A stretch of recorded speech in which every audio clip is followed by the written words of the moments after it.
하나님, 제가 말씀을 읽게 해주셔서 감사해요. 나의 머리로 이해하는 것이 아니라 성령님께서 도와주셔서 하나님의 말씀을 정확하게 깨닫고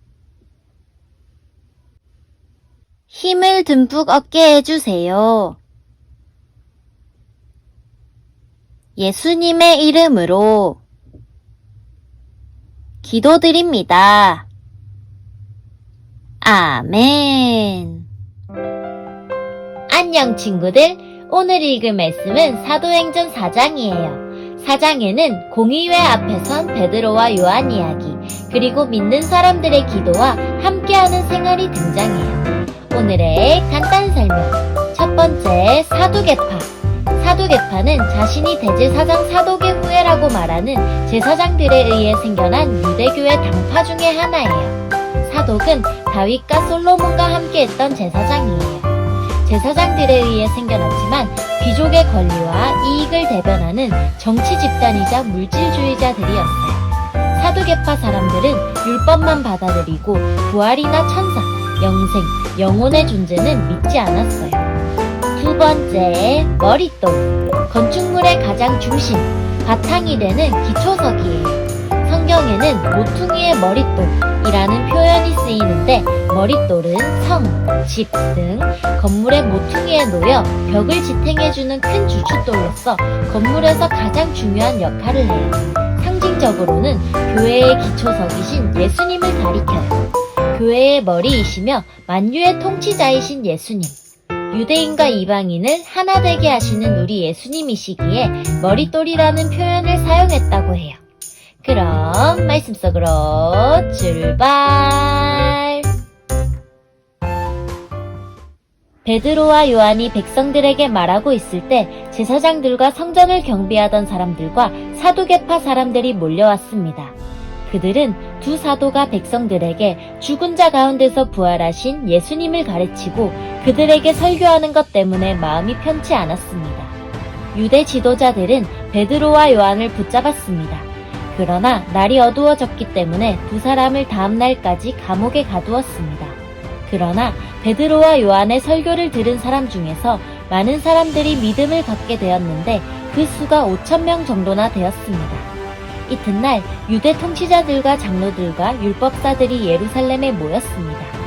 대제사장 안나스를 비롯하여 가야바, 요한, 알렉산더, 그리고 대제사장 가문에 속한 사람들이 다 모였습니다. 그들은 베드로와 요한을 앞에 세워놓고 도대체 너희가 무슨 능력으로 또 누구의 이름으로 이런 일을 하느냐? 라며 신문하기 시작하였습니다.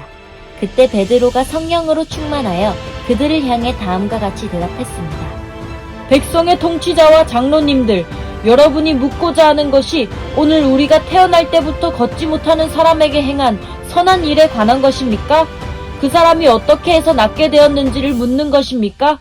그렇다면 여러분들과 모든 이스라엘 백성은 이것을 아셔야 합니다. 이 사람이 나은 것은 나사렛 예수 그리스도의 능력으로 말미암은 것이라는 사실입니다. 여러분들은 십자가에 못 박았지만 하나님께서 다시 살리신 나사렛 예수 그리스도의 이름으로 이 사람이 완전히 나음을 얻어 여러분 앞에 서 있습니다. 이 예수님은 건축자들이 버린 돌이지만 집 모퉁이의 머릿돌이 되셨습니다. 예수님 외에는 다른 어떤 이에게서도 구원을 받을 수 없습니다. 하나님께서는 온 세상에 우리가 구원받을 만한 다른 이름을 주신 적이 없습니다.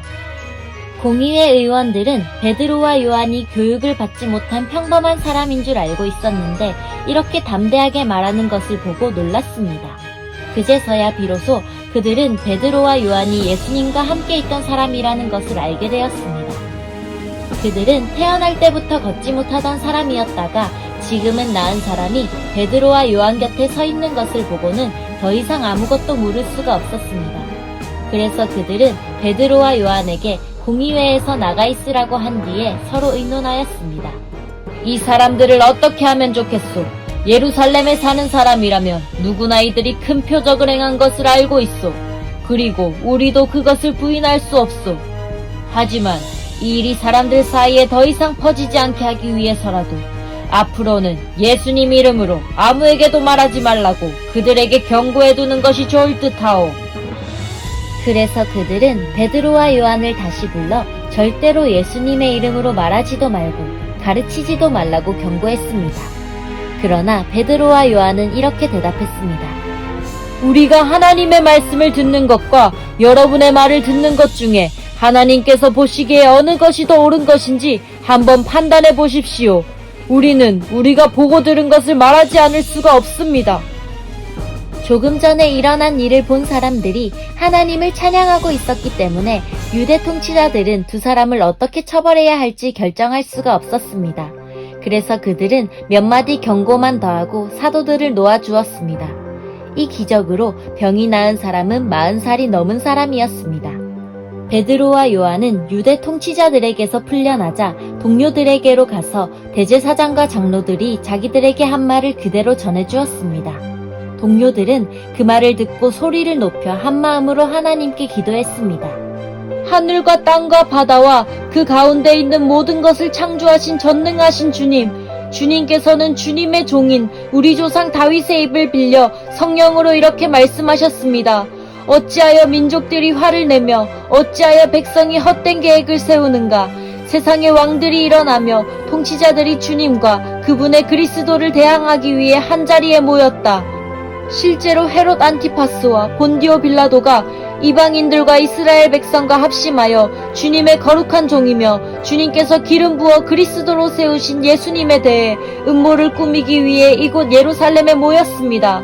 이전에 주님께서 주님의 능력과 뜻대로 계획하신 일을 이 사람들이 그대로 행하였습니다.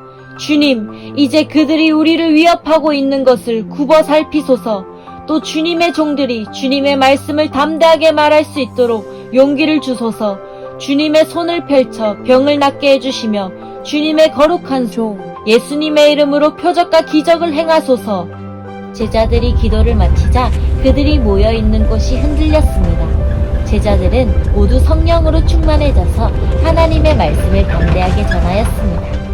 믿는 사람들의 무리가 다 한 마음과 한 정신으로 자기 것을 자기 것이라고 말하는 사람이 한 사람도 없이 자기가 가지고 있는 모든 것을 서로 나누어 썼습니다. 사도들은 계속해서 큰 능력으로 주 예수님의 부활을 증언하였습니다. 하나님께서는 모든 사람들에게 더 많은 은혜를 베푸셨습니다. 그들 중에 부족한 것이 있는 사람은 한 사람도 없었습니다. 때로는 밭이나 집이 있는 사람이 밭이나 집을 팔아 판 돈을 사도들에게 가져와 사도들의 발 앞에 놓았습니다. 그러면 사도들은 그 돈을 필요한 사람들에게 각각 나누어 주었습니다. 믿는 사람 중에 요셉이라는 사람이 있었습니다. 사도들은 그 사람을 바나바라고 불렀습니다. 바나바란 이름의 뜻은 격려하는 사람입니다. 바나바는 키프로스에서 태어난 레위 지파 사람입니다. 요셉이 자기의 밭을 팔아 그 돈을 사도들의 발 앞에 갖다 놓았습니다. 짜잔! 여기까지가 사도행전 4장이에요. 말씀 꿀단지 맛있게 먹었나요? 오늘도 잘 들어줘서 고마워요. 말씀을 통해 우리 친구들이 힘을 얻고 승리하며 살아가면 좋겠어요. 전도사님이 진심으로 응원해요.